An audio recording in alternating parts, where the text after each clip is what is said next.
लोजपा रामविलास का वीर कुंवर सिंह स्टेडियम रमना मैदान में होने वाले आगामी 8 जून को नवसंकल्प जनसभा की तैयारी की समीक्षा बैठक आरा के चंदवा स्थित होटल पारस इन में युवा प्रकोष्ठ के सभी प्रखंड के प्रखंड अध्यक्षों के साथ पार्टी के जिलाध्यक्ष अविनाश चंद्र तिवारी और पिंटू तिवारी की अध्यक्षता में हुई।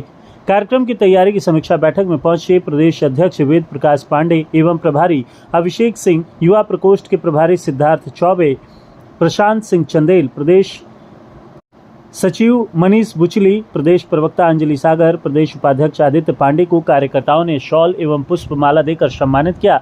वेद प्रकाश पांडे ने तैयारी की समीक्षा के क्रम में बताया कि 8 जून को पार्टी के राष्ट्रीय अध्यक्ष चिराग पासवान समय 1 बजे दिन में वीर कुंवर सिंह स्टेडियम रमना मैदान आरा में नवसंकल्प जनसभा को संबोधित करेंगे, जिसमें आरा के अलावा पटना पश्चिमी, बक्सर, रोहतास, कैमूर, औरंगाबाद तथा अरवल जिला आदि जगहों से लाखों कार्यकर्ता भाग लेंगे।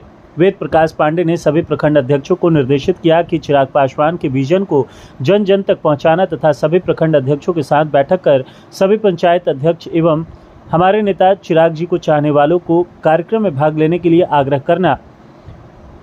हर क्षेत्र में लाखों लोग हमारे नेता को चाहने वाले हैं। आरा की नवसंकल्प जनसभा ऐतिहासिक होगी। आरा में विगत वर्ष कई कार्यक्रम जैसे आशीर्वाद यात्रा को लेकर पदयात्रा तक हुई। लोगों का सभी जिलों से अलग पहचान है। सभी कार्यक्रम ऐतिहासिक रहा और नवसंकल्प जनसभा की ऐतिहासिक होगा। इस कार्यक्रम में सभी प्रखंड अध्यक्ष तथा जिला कमेटी में मुकेश तिवारी, धनजी पासवान, रोहित मिश्रा, लक्की पांडे, अंजेश तिवारी, रोशन तिवारी, कुणाल शर्मा, शंभू शर्मा, अमर तिवारी, नगर अध्यक्ष मनीष पांडे, मोनू पांडे, सूरज सिंह, नारायण सिंह, आशुतोष कुशवाहा, उत्तम पासवान, मोहित, उज्जवल, मनन, अमरनाथ ओझा, कुणाल शर्मा, विजय सिंह, कमलेश सिंह सहित तमाम कार्यकर्ता मौजूद रहे। सभा के लिए बैठक का आयोजन किया गया है। क्या कुछ खास कार्यक्रम इस मौके पर नवसंकल्प के तहत होने वाला है?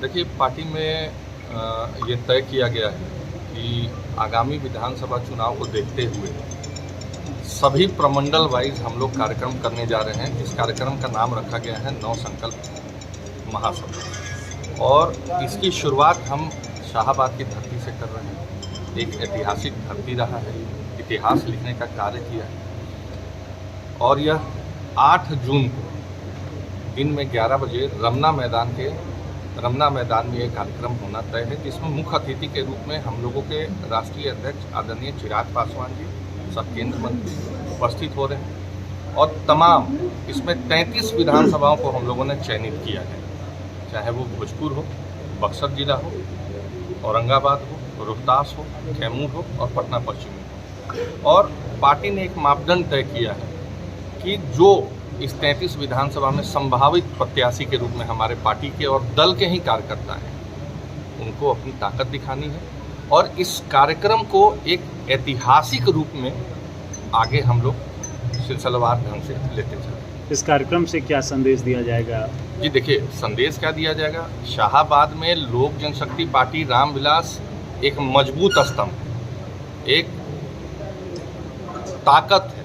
उस ताकत को आगामी विधानसभा में किस तरीके से हम दिखाएंगे, आज एनडीए एकजुट है, इसका भी एक शक्ति प्रदर्शन होगा। हमारे कार्यकर्ताओं का कैसे जोश बढ़ेगा, इस तमाम चीज़ों को देखते हुए ये महासभा को हम लोग संबोधित करेंगे। चिराग पासवान का विधानसभा चुनाव के लड़ने पर लगभग विराम लग चुका है और ये संशय क्लियर हो गया कि वो लड़ेंगे, लेकिन क्या शाहाबाद क्षेत्र से ही लड़ेंगे? क्योंकि शुरुआत इसकी यहाँ से आप लोग कर रहे हैं। देखिए, अभी तो पार्टी ने इच्छा जताई, ये अंतिम निर्णय राष्ट्रीय अध्यक्ष आदरणीय चिराग पासवान जी को ही लेना है, लेकिन तमाम ऐसे जो कार्यकर्ता हैं जो उनसे प्यार करते हैं, जो उनको अपना सब कुछ मानते हैं, कल से मैं देख रहा हूं कि फेसबुक पे सब लोग लिखते जा रहे हैं, ट्विटर पे लिखते जा रहे हैं कि आदरणीय नेता इस सीट से लड़ें, आदरणीय नेता इस सीट से लड़ें और लोगों की भी मांग आ रही है।